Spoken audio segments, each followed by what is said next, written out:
che la gente parla vuoto gratuitamente, non fa mai niente. Certa gente dovrebbe certa gente poi dovrebbe calarmi i pantaloni e farmi un buco di suffloni.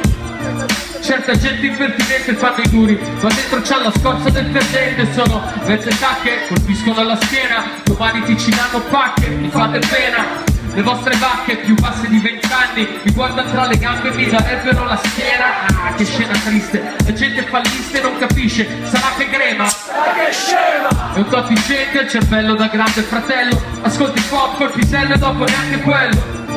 Adesso guarda come siamo messi, terzo mondo del rap e popolo di fessi. Parlo voi procetti, certo che qualcuno se ne venga allo scoperto, piuttosto che parlare dei miei beat, cagando un CD, grazie almeno quando il primo dei miei. Non puoi fingere di fare il tuber, perché i tuoi beat nascono e finiscono nel tuo computer.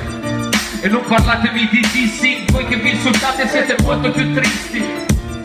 E non parlatemi di donne, perché vi fate seghe sui dischi di noi artisti.